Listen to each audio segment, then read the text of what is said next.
In a quiet neighborhood in Lagos, there lived a woman everyone knew as Mama Tony.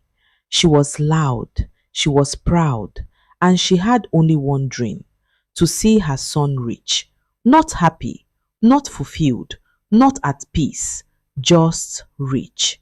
Mama Tony had one habit that slowly destroyed her home: comparison. Every morning, every afternoon, every evening, she compared her son Tony to her friend's son Emeka, and according to her, Emeka was perfection.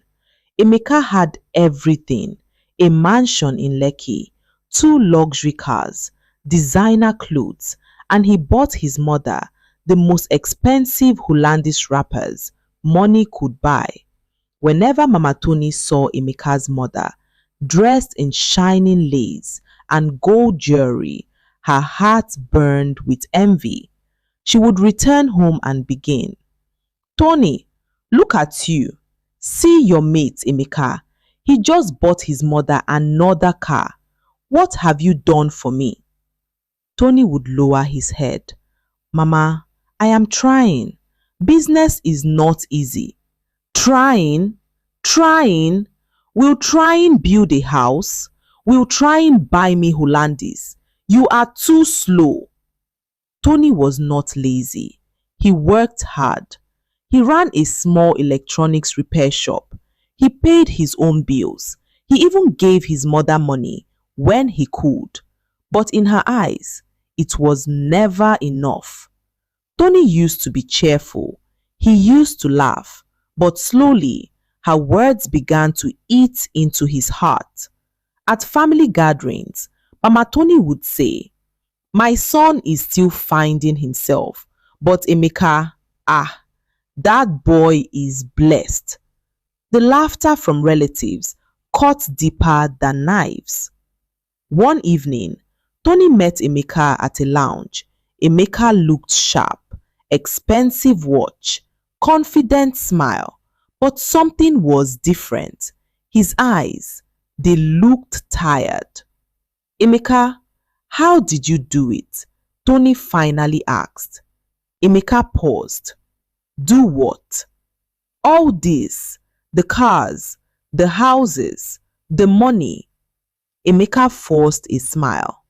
"Tony, not everything you see is as sweet as it looks." Tony frowned. "What do you mean?" Emeka changed the topic, but Tony's mind was already made up. He was tired of shame, tired of comparison, tired of feeling small. At home that night, Mama Tony started again. "Emeka just traveled to Dubai. His mother showed me pictures. See, blessings." Tony clenched his fists. That was the night something changed inside him. Not because he loved money, but because he wanted his mother's approval. Weeks passed. Tony began spending more time with Emeka, learning, listening, observing. He noticed strange things. Emeka rarely slept peacefully. Sometimes his phone would ring at odd hours. Sometimes he would stare into space, lost in thought. One night, Emeka said quietly, "Tony, if you enter this road, you can't turn back easily." Tony replied, "I just want respect. I want my mother to stop insulting me."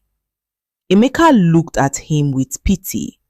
"Be careful what you wish for." Months later, Tony changed. New clothes, new car, bigger apartment. Mama Tony danced. She told everyone, "My son has arrived." She bought more wrappers. She hosted parties. She praised Tony everywhere. But she never asked one question: "Son, are you okay?" Tony stopped laughing, stopped visiting old friends, stopped attending church.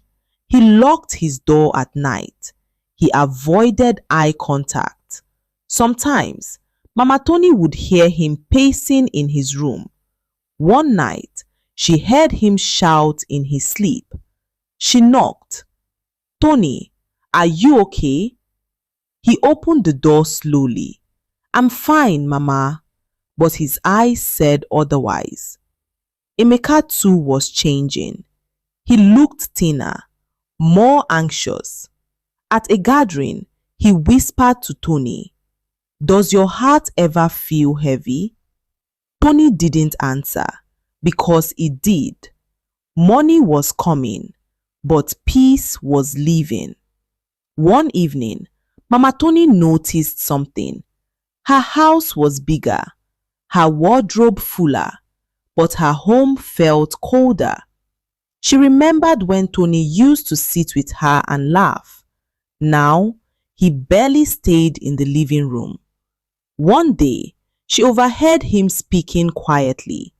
"I just want rest." Her heart skipped. Rest? From what? She confronted him. "Tony, what is happening?" He looked at her for a long time. "You wanted me to be like Emeka." Her voice softened. "I wanted you successful." Tony replied, "At what cost, Mama?" Silence filled the room.